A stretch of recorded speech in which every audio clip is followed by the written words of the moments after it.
Please, please walk me home. Someone is watching me. Easy now. We won't let anything happen. Have you ever witnessed a moment so unexpected, so raw, so deeply human, that it forces the whole world around it to stop? A single quiet night in Briarwood, Georgia turned into something legendary, something people still argue about today. Because nobody ever imagined that a scared mother, exhausted from a double shift and clutching her sleeping child, would unintentionally summon a force that could shut down an entire town. And before we dive into this story, I want to know, where are you watching this from? Drop your city and country in the comments right now. Are you watching from your living room in Texas, your kitchen in London, your office break room in Canada? Let me know, because this story about courage, community, and protection, it's universal. It crosses borders. And I want to see how far this message reaches today. Alright, let's go back. The night had started ordinary enough for Tiana Burke, a 28-year-old single mother who had mastered the art of juggling exhaustion and responsibility with a quiet kind of strength. With her 4-year-old son, Micah, fast asleep in her arms, she stepped off the late bus, wincing as her feet hit the cracked pavement. Her shift at the senior center had run 2 hours late, leaving her stranded far from home, and her usual rideshare driver had canceled last minute. The last streetlight on Lawson Avenue flickered like it was fighting for its life. And Tiana hated that. She hated how empty the street felt at night. She hated how quiet it was when she was alone. And most of all, she hated the way Micah's little head felt so heavy on her shoulder, like a reminder she couldn't afford to make a single mistake. A gust of cold wind swept through, making her tighten her grip on her son. Her apartment was 9 blocks away. 9 long blocks through a neighborhood the city had forgotten. She whispered to herself, "Just walk faster. It's fine. It's fine." It wasn't. Halfway down Lawson Avenue, she heard it, footsteps that weren't hers. Slow. Steady. Purposeful. Her heart jumped into her throat. She glanced over her shoulder. A tall figure in a dark jacket kept a measured distance behind her, head lowered, hands in pockets. Not rushing. Not wandering. Just matching her. Her palms went sweaty. She shifted Micah's weight and picked up her pace. The man behind her did the same. Lawson Avenue fed into Pine Street, which had no working streetlights at all. If she kept going, she'd be walking straight into darkness. Her legs trembled. She whispered through clenched teeth, "Please, not tonight." That's when she saw them. A line of motorcycles, not 10, not 20, but a whole army of them parked outside a late-night diner. The neon sign flickered above the bikes, lighting up patches of leather jackets and chrome. A charity banner hung from the window. Southern Shield Riders, toy drive for local kids. The group was notorious in town, not for crime, but for something stranger. They protected their own neighborhoods like unofficial guardians. People joked that calling them was faster than calling the police. Tiana didn't have time to think. She didn't have time to debate. She stepped off the sidewalk and practically ran into the crowd of bikers. One of them, a tall, broad man with steel gray braids, his vest reading "Rooster Captain," turned around in surprise as Tiana stumbled toward him. "Ma'am? You all right?" he asked, instantly lowering his voice when he noticed the sleeping child in her arms. "No," she gasped. "No, I'm not. Someone's following me. Please, can you walk me home?" The laughter and chatter around them died instantly. Rooster's eyes sharpened. He didn't ask useless questions. He didn't look confused. He simply nodded once and turned to the others. "Riders," he called, voice booming like a commandment. "We got a shadow. Mom and baby need safe escort." Every biker shifted. Coffee cups were dropped into the trash. Cigarettes stamped out. Boots hit the pavement like thunder. And then something happened Tiana would never forget. Rooster looked past her, toward the shadowed street behind her. He saw the man. All the riders saw him. And their expressions changed in perfect unison, hardening into something fierce and protective. Within seconds, 15 bikers closed around Tiana, shielding her completely. But that was only the beginning. Because Rooster raised 2 fingers. A silent signal. And engines began roaring to life, first a few, then 10, then 50. One rider muttered, "Call the others." All of 'em. And then Rooster said the words that would turn a simple escort into a night the whole city still talks about. "Nobody touches a mother walking home in my town." But what the riders did next didn't just scare off the man following her, it made Tiana realize she had accidentally ignited something much bigger, because within minutes, over 200 riders were racing toward Lawson Avenue, and not all of them were from that club. For a moment, the diner parking lot fell into a strange, electric silence. Dozens of bikers stood frozen, their leather patches catching the neon glow. Tiana's breath trembled as she held Micah tighter against her chest. The rhythmic rumble of idling engines made the air vibrate against her ribs, but not a single rider moved until Rooster lifted his chin and spoke again. "Stay behind me, ma'am," he said, voice low, calm, steady. "You're safe now." Behind her, the man who had been following her stood at the end of the block, half hidden beneath a broken street lamp.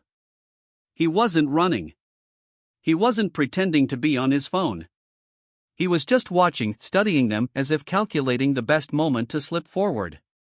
Rooster didn't waste time. He turned to a younger rider, a stocky guy with strawberry blonde hair and a crooked grin under his helmet. His vest read, "Shiv Road Scout." "Shiv," Rooster ordered, "get eyes on that corner. Don't confront. Just watch." "You got it, Cap." Shiv jogged to the edge of the lot, adjusting the radio strapped to his shoulder. Another rider, a tall woman with a braided ponytail and an eagle patch on her vest, stepped closer to Tiana. "I'm Sage," she said softly. "I'll stay beside you the whole way." "What's your son's name?" "Micah," Tiana whispered. "He's safe with us. I swear it." Maybe it was the way Sage said it, firm, but warm, that made a knot in Tiana's chest loosen. She almost cried from relief. But relief didn't last long.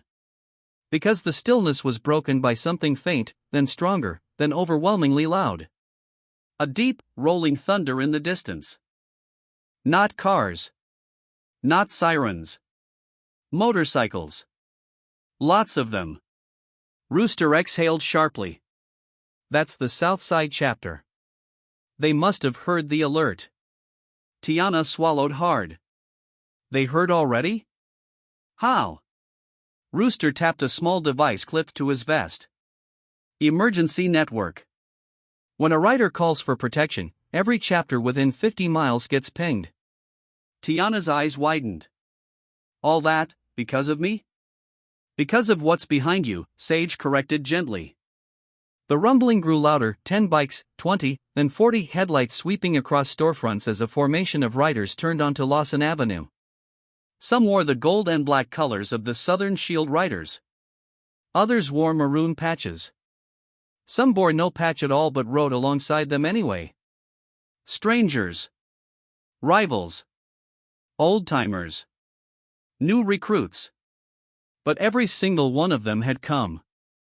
Rooster raised a hand, and the entire formation slowed to a crawl, then stopped right in front of the diner, filling the street.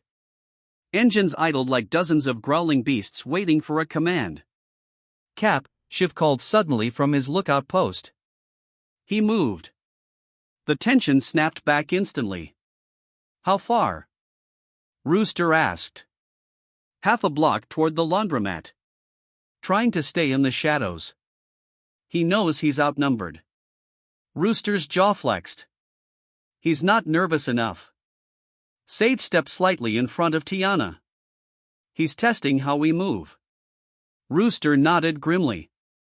"Exactly." More riders pulled in from the opposite end of the street, a second wave, this one from the Falcon Brigade, a nearby independent club known for their strict code of protecting women and kids in the community. A wiry man with tattooed knuckles, Knox Falcon Light, stepped off his bike and strode up to Rooster. "You called a shield alert?" Knox asked. "No," Rooster said. "She did." Knox's gaze landed on Tiana. His expression softened, but not his stance. "Ma'am," he said, bowing his head lightly, "you're under Falcon protection too." No charge, no questions, no hesitation. Before Tiana could respond, a third wave of riders appeared from behind the diner. They must have used the back road. Their engines filled every empty pocket of sound. Okay, this is too many, Tiana whispered in disbelief. Please, I didn't mean to cause all of this. Rooster shook his head. You didn't cause anything. You asked for help. That's all. But over 100 riders? Rooster let out a small breath. Ma'am, when a mother walking alone at night says she's being followed, we don't send a few riders. Sage added softly, we send the whole wall. Before Tiana could process the weight of those words, a shout came from another rider. Rooster! Movement behind the laundromat, second figure spotted. Tiana's stomach dropped. Second? There's more than one? Shiv's voice came through the radios, tense now. Two silhouettes. One tall, one shorter. Both watching. Both repositioning. Rooster's face hardened. This wasn't random, he said. This was planned. They were waiting for someone alone. Tiana's legs nearly buckled. Sage steadied her before she could fall. Cap, Knox said tightly, you want us to circle the block? No, Rooster growled. We're not scattering. That's what they want. He turned toward the mass of bikers filling the street. All riders, formation theta. Nobody splits. We're walking her home as one unified escort. The riders shifted instantly, like soldiers receiving battlefield orders. Engines roared. Headlights cut through the dark. Sage whispered, you're going to see something tonight few people ever witness. Tiana's voice was barely a breath. What's that? Sage smiled faintly. A city bending to protect a mother. Tiana stared in awe as riders moved into position, blocking both ends of the street. Then Rooster said the words that would turn a simple escort into a citywide shutdown. Lock down Lawson Avenue. Nobody moves unless they're with us. And then the man who had been following her stepped into full view. But he wasn't alone. Because when the two men finally showed their faces, Rooster realized something chilling. These weren't random stalkers, these were men tied to a deeper pattern that had been haunting Georgia for months. And tonight, they had chosen the wrong mother. The moment the two men stepped into the faint glow of the street lamp, the entire line of bikers froze. Engines still rumbled, but bodies went stiff, every rider alert, every pair of eyes narrowed. Tiana felt Sage step in front of her, shielding her and Micah with her own body. Rooster didn't blink. He simply stared at the two figures, reading every detail like a detective. The taller one had a gaunt, narrow face and long arms that hung awkwardly at his sides. His jacket was oversized, sleeves swallowing his hands. The second man, shorter but broader, wore a faded black hoodie with stains across the front. Neither looked drunk. Neither looked confused. They were too calm. Too deliberate. Shiv's voice crackled through the radio, sharper now. Cap, they're not backing off. They're advancing. Keep eyes on them, Rooster ordered. Nobody engages unless they touch the formation. Knox stepped forward beside him, fists clenched. The tall man, the same silhouette that had followed Tiana, tilted his head slightly, as if amused. Then he took a slow step forward. The shorter man mirrored him. Tiana's heartbeat hammered in her ears. Why aren't they running? Sage whispered, because they're not scared of the dark. Rooster snapped his fingers once. Riders shifted seamlessly, forming a curved shield wall around Tiana. Their headlights illuminated the street like a stage, and the two men became actors trapped under brutal white light. The shorter man finally spoke. His voice was low and gravelly. Didn't mean to startle anyone, he said, though his grin suggested otherwise. Just passing through. Knox scoffed. Yeah? Then why you been shadowing a woman holding a sleeping kid for 6 blocks? The tall one smirked. Coincidence. Try again, Rooster said.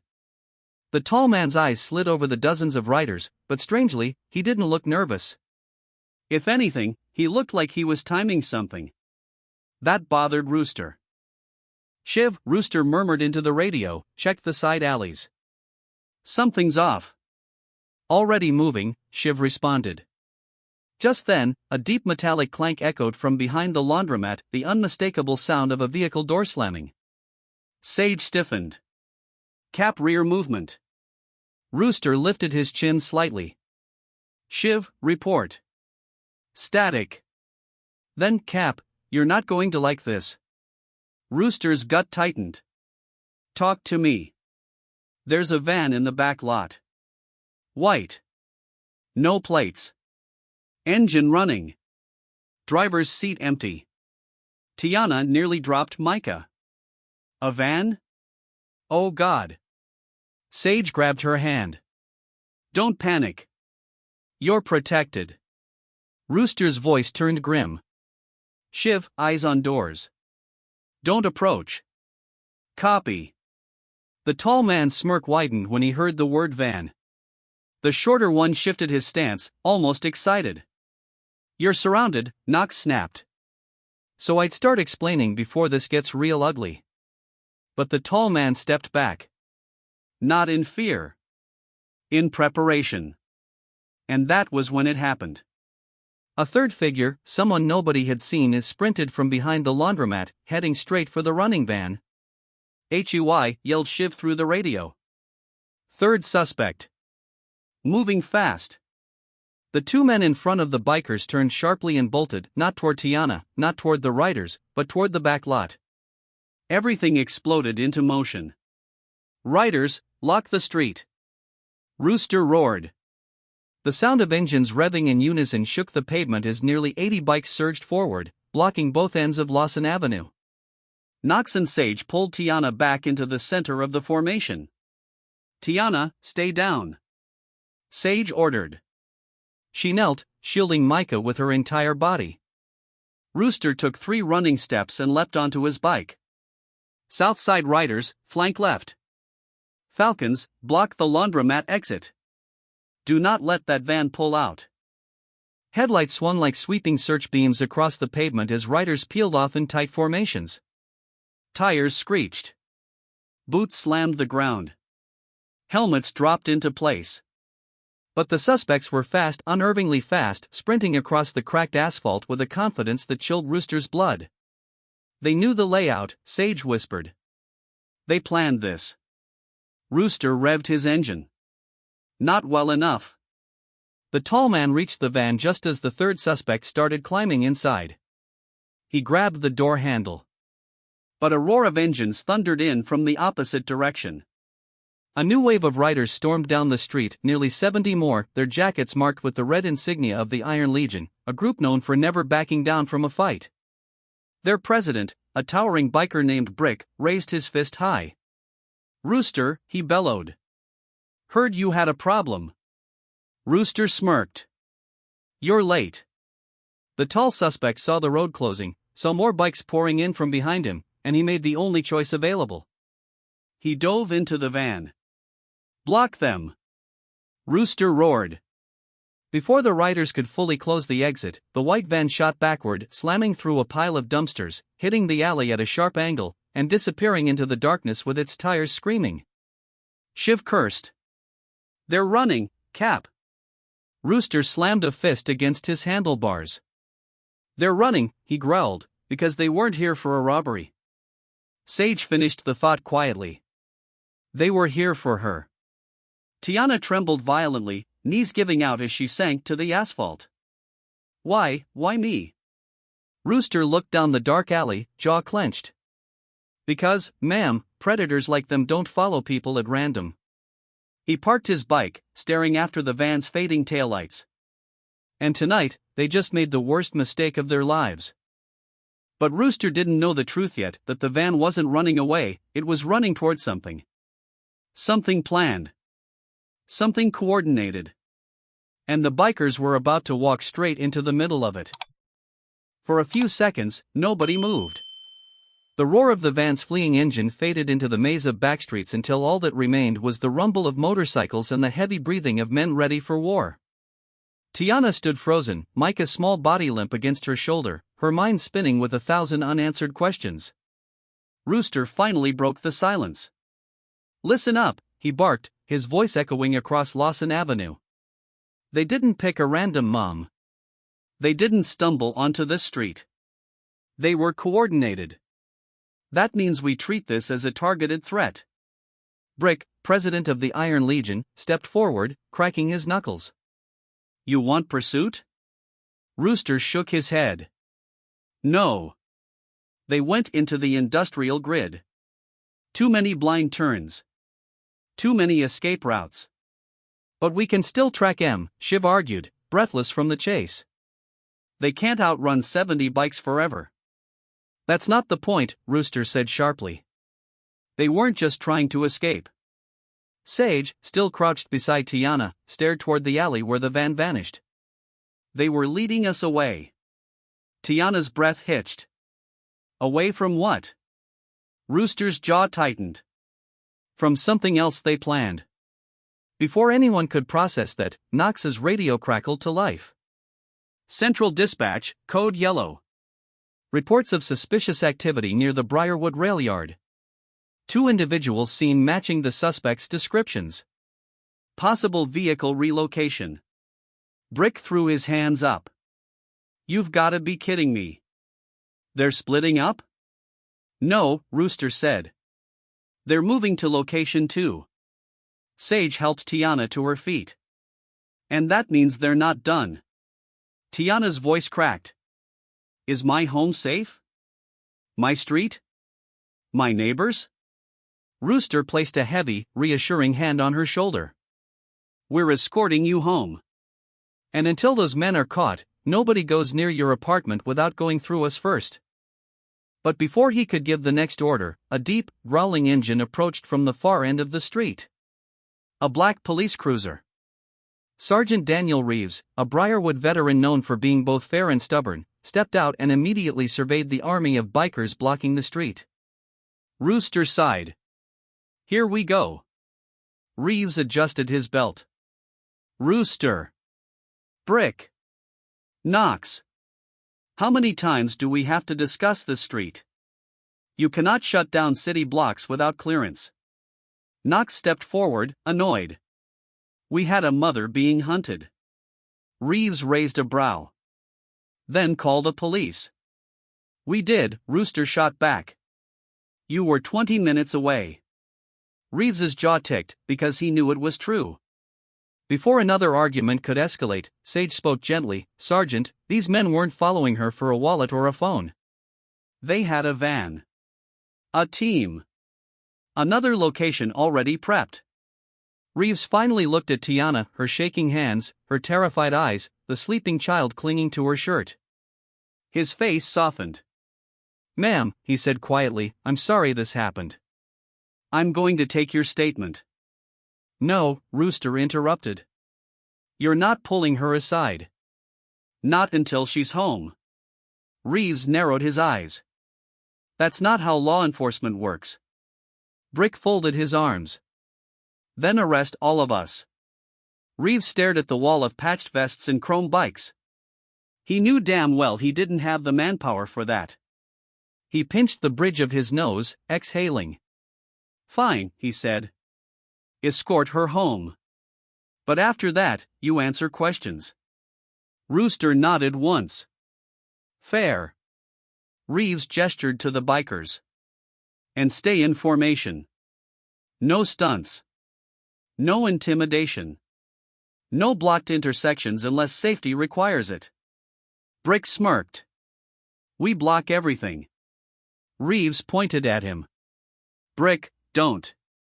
Brick shrugged. All right. But then a breathless voice cut through the tension. "Cap." Shiv's radio blared. "We've got a problem. Big one." Rooster snatched his own radio. "Talk to me. You know that white van? It didn't leave the area. It circled the block. And Cap, it's not alone." Rooster stiffened. "Meaning?" "Meaning there are 2 more vans parked near the old feed mill." Engines running. All white. No plates. Knox cursed under his breath. 3 vans? That's organized trafficking. Reeves's eyes widened. This isn't a local threat. This is a coordinated operation. Tiana's knees buckled again. They were waiting for me? Not you, Sage said softly. Someone vulnerable. Alone. With a kid. Rooster straightened, voice turning ice cold. Shiv. Keep distance. We're heading that way.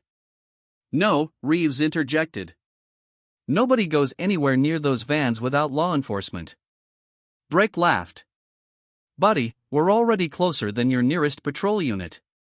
Reeves clenched his fists, torn between procedure and necessity. Rooster, he warned. Do not start a war. Rooster mounted his bike.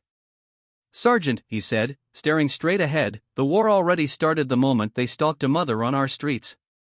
He pointed down the dark road toward the industrial grid. And tonight, we finish it. Engines thundered to life again, louder, angrier, united, as over 200 riders prepared to storm Briarwood's industrial maze.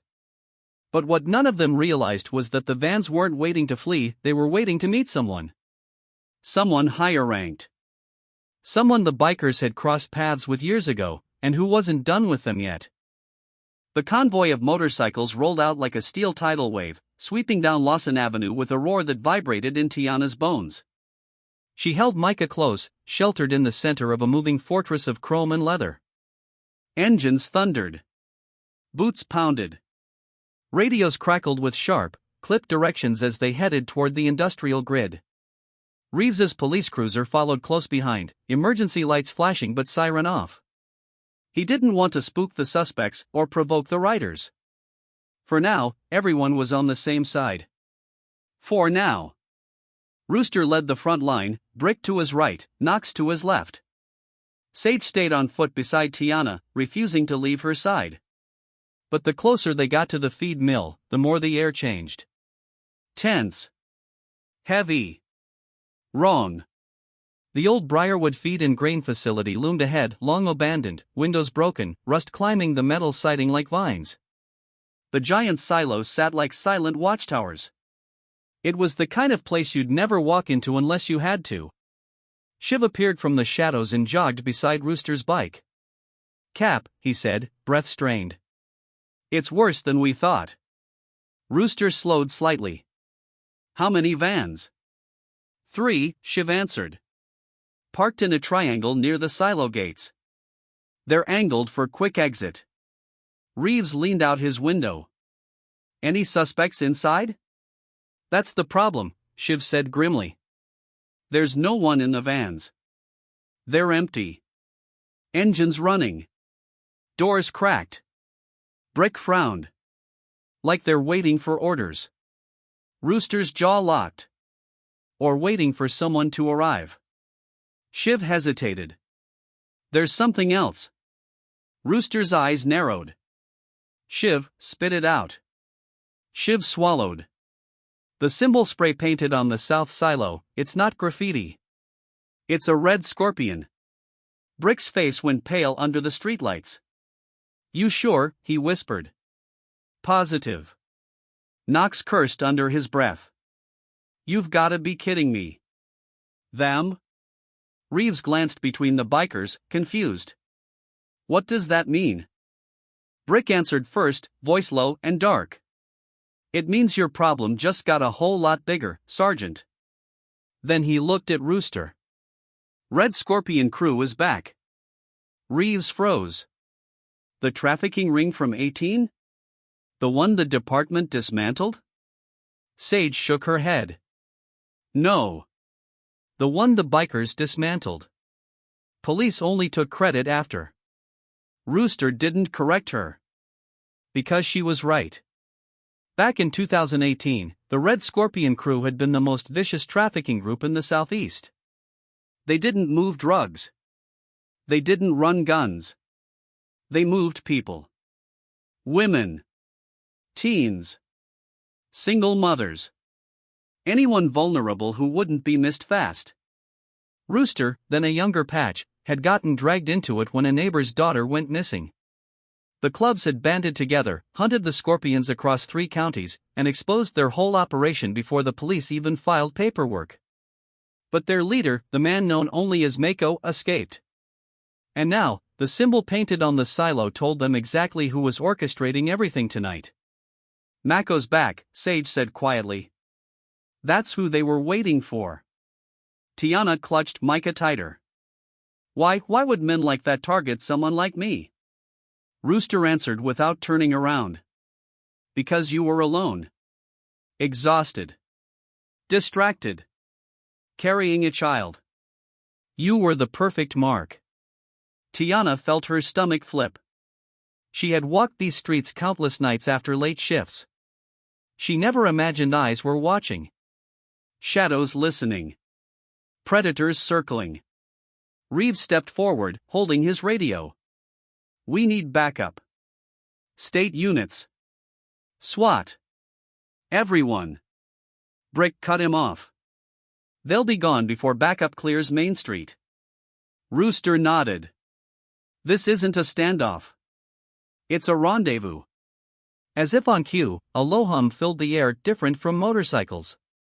Heavier. Deeper. Sage stiffened.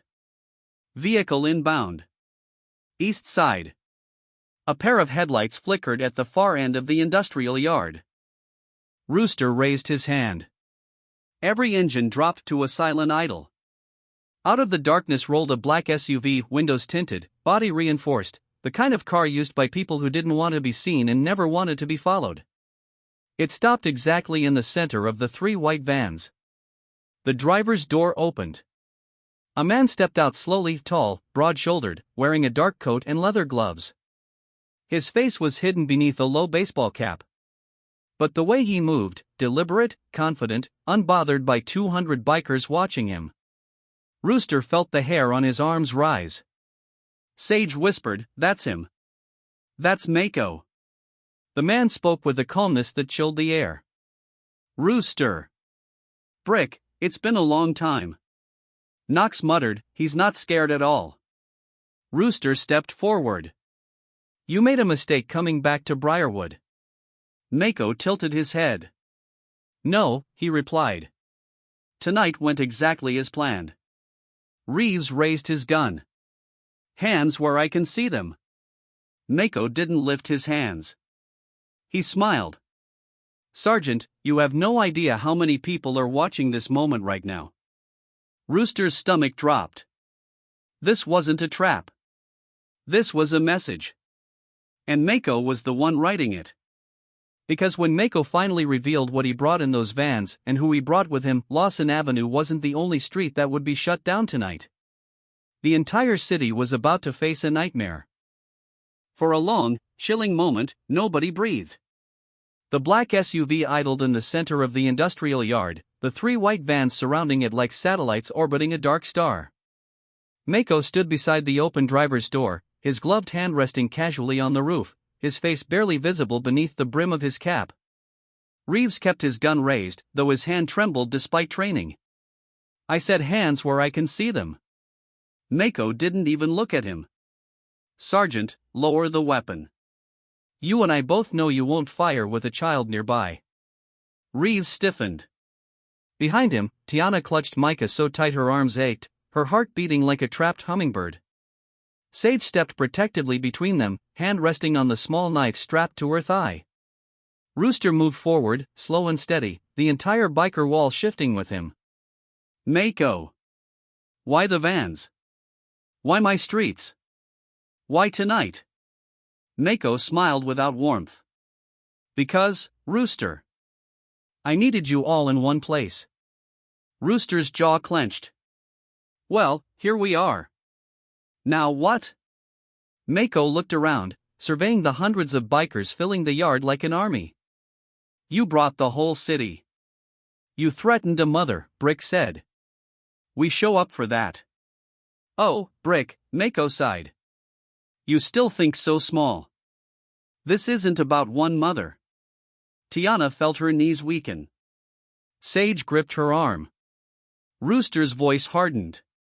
What did you bring in those vans? Mako tapped the SUV roof once, a deliberate signal.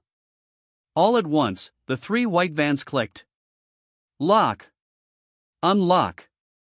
Open. Their rear doors swung wide. And the bikers braced for something horrific. Weapons? Hostages? More men? But what came instead was worse in a different way. The vans were empty. Completely empty. Not a rope. Not a crate. Not a seat.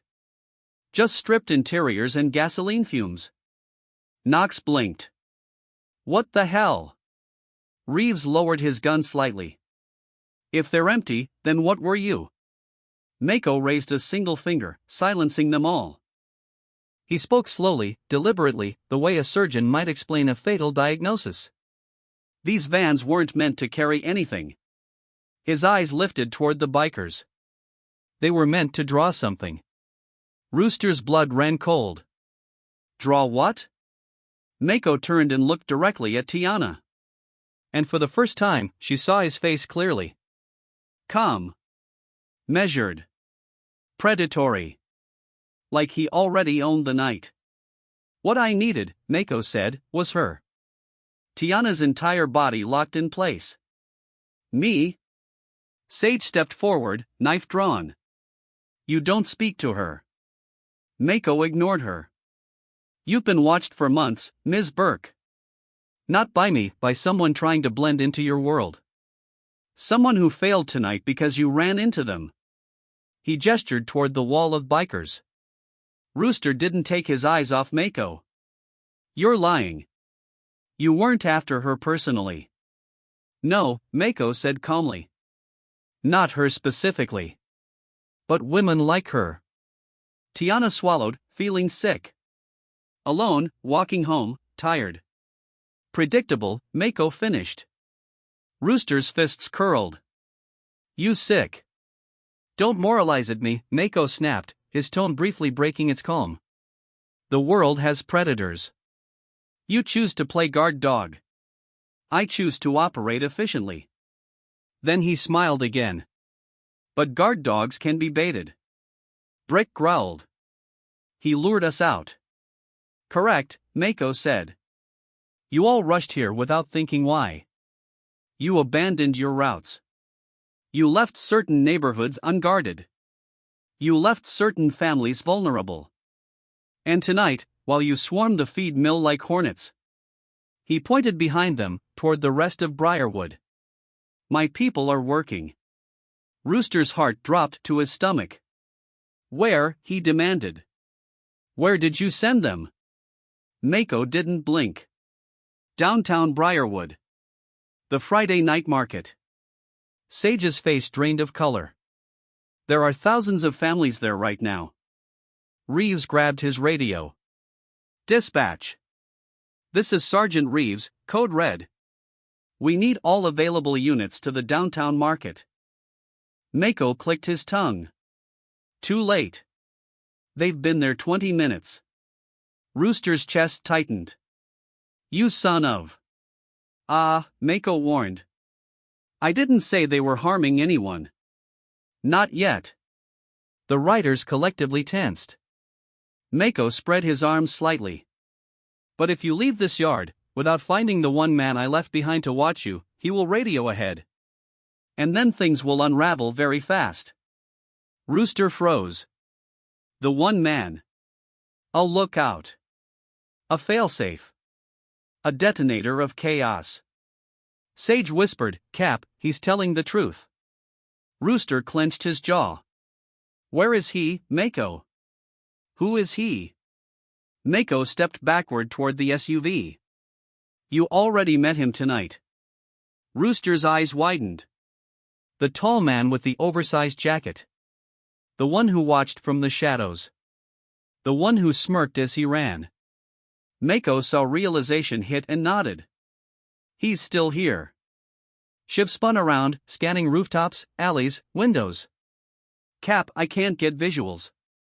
Mako stepped into the SUV. And the moment you move the mother, he will make the call. Rooster's breathing turned sharp. Then we find him. Mako slid into the driver's seat. You have 10 minutes. He shut the door. The SUV peeled away into the darkness, leaving 200 bikers, one terrified mother, and a single ticking threat somewhere in the shadows of the industrial yard. Because as the riders fanned out to hunt the lookout, they discovered something far more terrifying: he wasn't alone, and the industrial yard wasn't empty. For 10 long seconds after Mako's SUV disappeared into the dark, nobody spoke.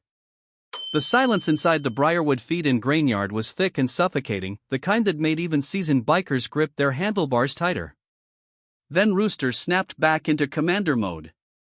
Eyes up, he barked. Lookout is somewhere in this yard. Find a man in an oversized jacket, tall, thin, long arms. He radios Mako, the downtown market gets hit. Brick revved his engine. We split into sectors.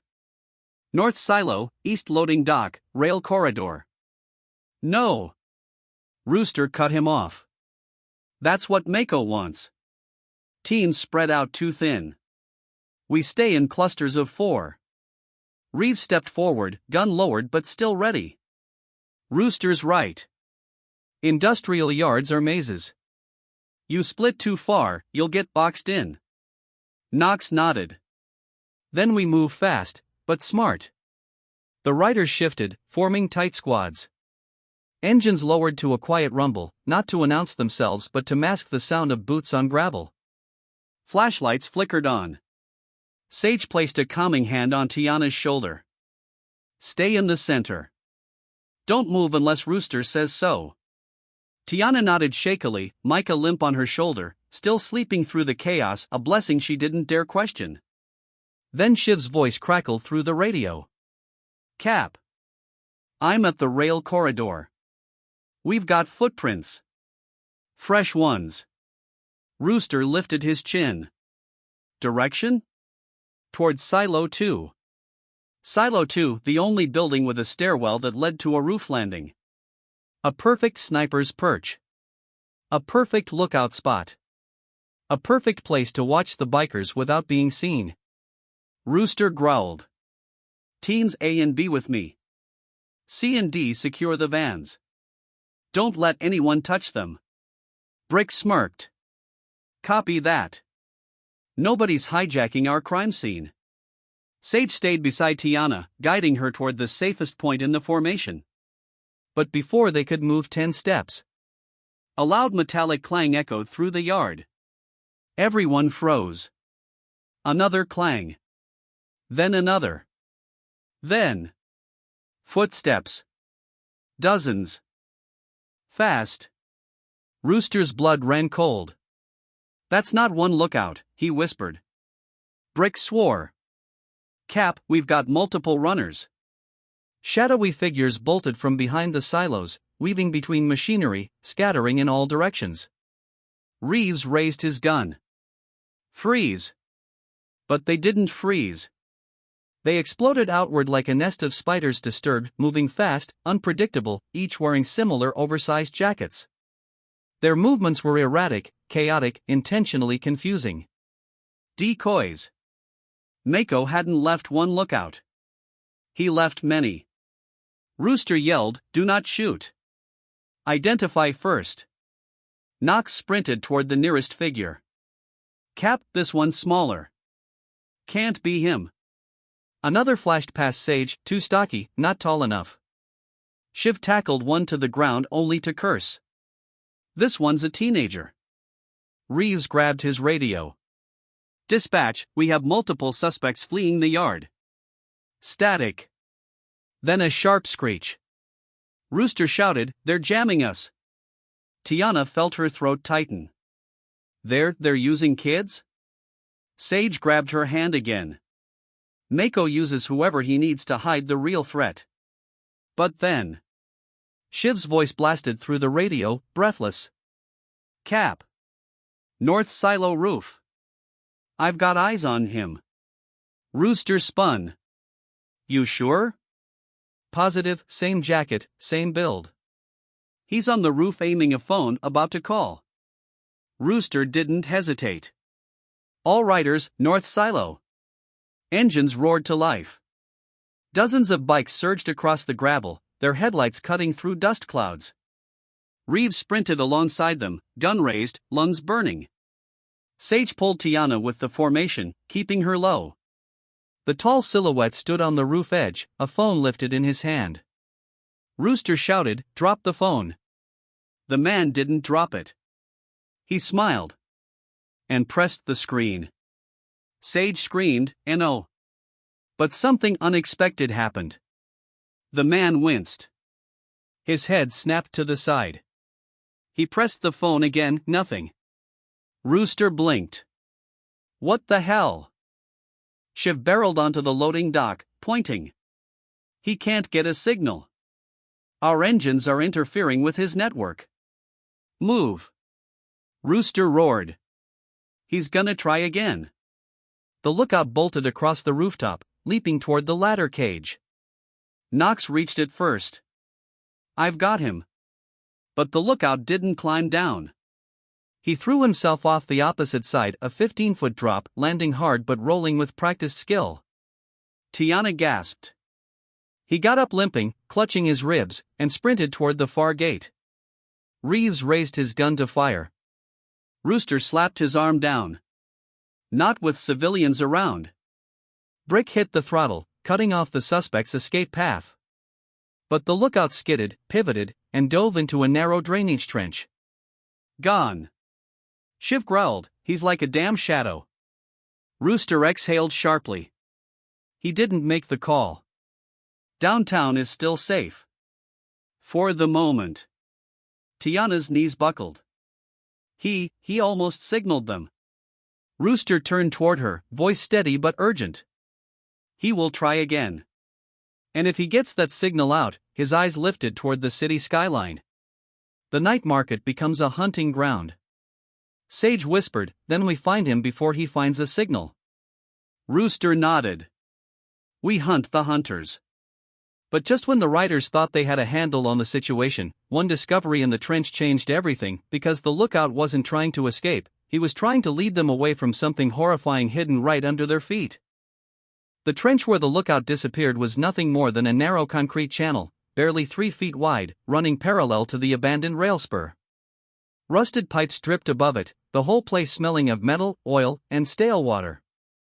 Rooster, Brick, Knox, Reeves, Shiv, and Sage gathered around its edge as engines idled behind them like a chorus of angry beasts. Sage shined her flashlight into the darkness. "Careful," she murmured. "This area used to be part of the underground storm system. There are tunnels under this whole property." Tiana, still surrounded by protective riders, clutched Micah tight. "Tunnels? They know the tunnels?" Shiv nodded grimly. "The Scorpion crew used them back in 2018. We blocked off most entrances, but looks like they found a few we missed." Rooster crouched beside the trench. "Shiv, did you see him go left or right?" "Left," Shiv said. "Toward the pump room." Knox frowned. "Pump room's sealed." Brick barked a humorless laugh.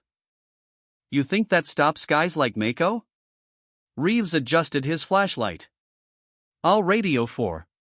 Static screamed from his device, a loud, painful burst that made him flinch.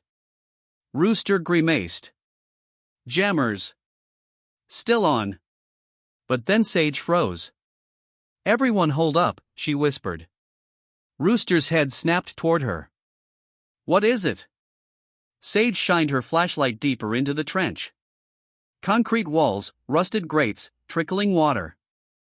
Then something else. Something glinting. Rooster's brow furrowed. "Sage? Talk to me." She swallowed hard. "That's not water." The trench water had a dark, swirling sheen. A chemical sheen. Shiv stepped closer. "What is that, diesel?" Brick sniffed. "No. Petroleum blend." Rooster stiffened. "Accelerant." Tiana's breath caught. Why would there be accelerant in a drainage trench?" Reeves looked at Rooster, face draining of color. Rooster, this whole yard, it's surrounded by dry brush. And the grain dust, Knox added, voice tight. Explosive as hell. Brick clenched his fists. Mako didn't just want to lure us here. Rooster finished the sentence quietly. He wanted to trap us here. But Sage wasn't looking at the trench anymore. Her light had shifted, pointing toward the concrete wall across from them. Words were spray-painted there in a hasty, jagged scrawl, red letters dripping like blood. 9 minutes. Knox cursed. That's the countdown. Reeves whipped around. Countdown to what? Sage's voice shook. Not a bomb, not a signal, not a hostage. He didn't need the vans to transport anything. Rooster's expression hardened. He needed them as ignition points. Tiana's knees buckled. Ignition? You mean? Rooster looked at her gently. He rigged the yard. A burn plan. Controlled fire. Trap the bikers, trap the police. Cut our numbers down before the real attack downtown. Reeves's radio crackled again with static.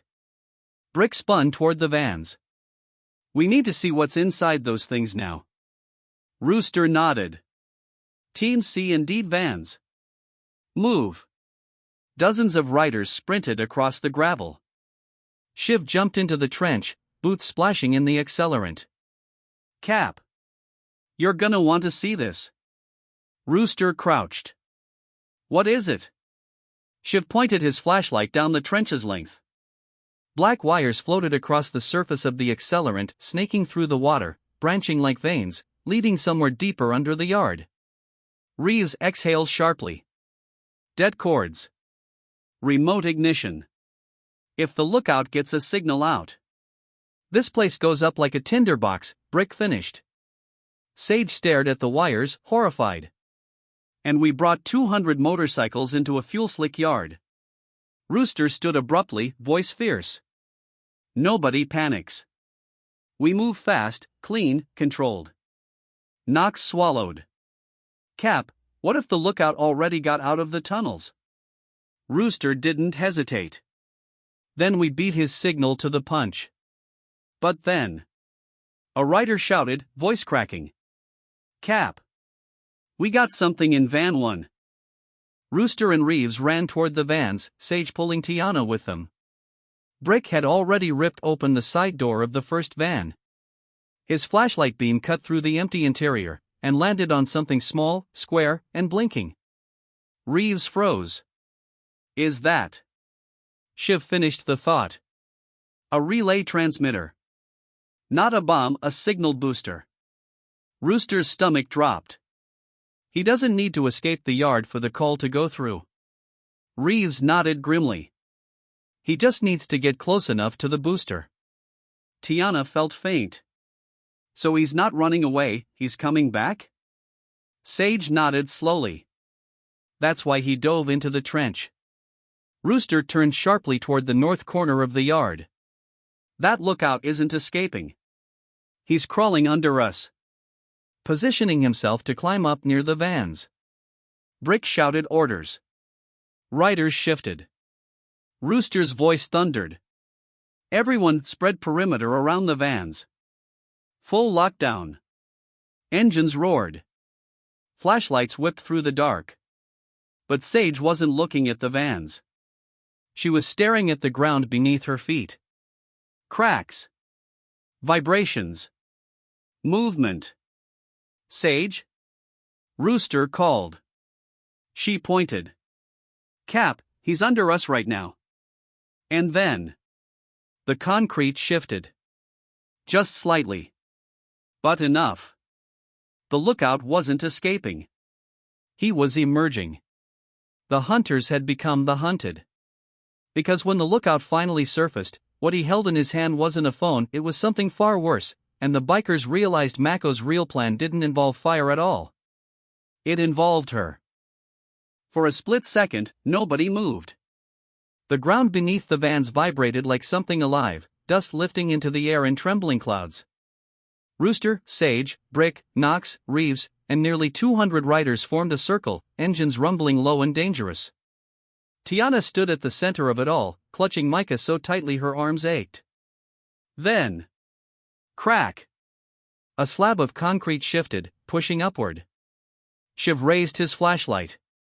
He's breaking through. Rooster's voice exploded, all eyes on that spot. Engines roared in unison. Flashlights converged. Boots stomped into position. The ground burst open. A thin figure exploded upward from the drainage tunnel in a spray of dirt and debris, the tall man with the oversized jacket. His long arms clawed at the surface, pulling himself up with frantic desperation. His face twisted with panic. But it wasn't the panic of a man being hunted. It was the panic of a man running out of time. Knox lunged. "I've got him." "Wait!" Sage screamed. Because the man wasn't holding a phone. He was holding a lanyard. A badge.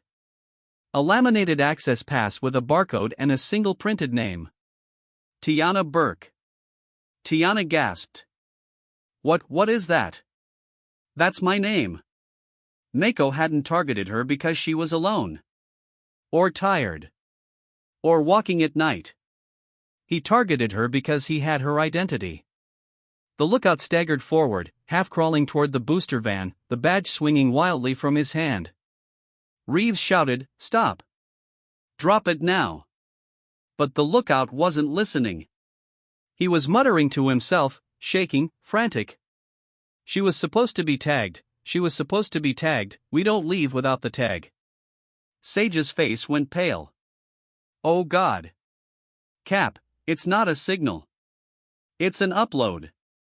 Rooster froze. "What?" "The vans aren't ignition points," she said, voice trembling. "They're relay towers. If he scans that badge into the system." Reeves finished it. "Tiana's identity gets logged into their database. She becomes an official target." Tiana nearly collapsed. They weren't trying to kidnap me tonight?" Sage shook her head, eyes filled with horror. "They were trying to add you to their inventory." The lookout lifted the badge toward the van's scanner panel. Knox lunged, but the lookout twisted, slashing with something shiny. A box cutter. Knox jerked back as the blade grazed his vest. Shiv charged from the left. "Not today." He tackled the lookout, both of them crashing into the gravel. The badge flew from the man's fingers, skidding across the ground toward Tiana's feet. The lookout screamed a raw, terrified sound that echoed through the yard. "They'll kill me if I fail." "You don't understand." Brick stomped toward him, voice thunderous. "You worried about dying? You should have thought of that before you followed a mother." But the lookout wasn't listening. He thrashed like a trapped animal, kicking, clawing, trying to reach the badge again. "It has to be scanned. It has to be scanned." Reeves pinned him with a knee, cuffs out. "You're done. You're." The lookout spat blood and whispered, "No. The job's not mine." Everyone went silent. The lookout turned his face toward Tiana. "It's hers." Tiana's pulse stopped. "Me?" Rooster stepped in front of her. "What do you mean it's hers?" "She's the one with the code," the lookout whispered. "She's the one they needed alive. She has access. She has reach. She has." His eyes widened. He saw something behind Rooster. Reeves, Shiv, Knox, Sage, Brick all turned at the same time. Standing in the shadows beside the third van was a massive figure. Broad shoulders. Black leather coat. Hands in pockets. Face calm. Mako. He had never left. In a voice soft enough to chill bone, he spoke. "The lookout's correct. We didn't want your son. We didn't want you alone. We wanted you alive, because you work at the senior center." Tiana's mouth went dry. "What does that have to do with anything?" "Your building," Mako said quietly. houses medical files, records, insurance data, home addresses, vulnerability lists. Sage gasped. Oh my God, your job gives you access to the elderly registry. And their grandchildren, Mako added. Rooster's fists curled. So you targeted her, to target the families? Yes. Mako smiled. But you interfered. He nodded toward the vans. Now the relay is useless. Reeves raised his gun. Hands up, Mako. Mako didn't lift his hands. He simply said, "You've won tonight." Rooster stepped forward, ready to lunge. But Mako tapped something on his wrist. A rumble shook the ground. The black SUV he had driven earlier roared to life in the darkness, remote-started, and peeled away down a back road too narrow for motorcycles. Shiv cursed. He's escaping. Rooster slammed his fist on his handlebars. Let him run. We've got the lookout and his whole system. Reeves cuffed the lookout, reading him his rights as the man sobbed hysterically. Brick and Knox swept the vans, carefully disabling every relay device. Sage knelt with Tiana, who had sunk to her knees, shaking uncontrollably. It's over, Sage whispered, pulling her close. He didn't get your data. He didn't get your son. You are safe. Tiana broke into tears, messy, furious, relieved tears, holding Micah so tight she feared she'd crush him. Rooster turned to the massive circle of riders and lifted his fist high. Tonight, he roared, we end this network. 200 engines erupted in victory thunder. Reeves radioed for federal backup. Shiv handed over the coded devices. The lookout, shaking, gave up the names of 7 more operatives hiding across the state. And by dawn, just like in your source script, coordinated raids tore apart a trafficking ring that had preyed on families for 3 years. Tiana, once terrified to walk alone, became the first civilian voice of the Briarwood Safe Route Alliance, a joint effort between police and bikers to escort vulnerable residents home. The bikers stitched a custom patch for her jacket. Mother of the Wall. And every rider swore. If Tiana Burke calls, we ride. Because that night, one scared mother didn't just survive her worst nightmare, she awakened an army.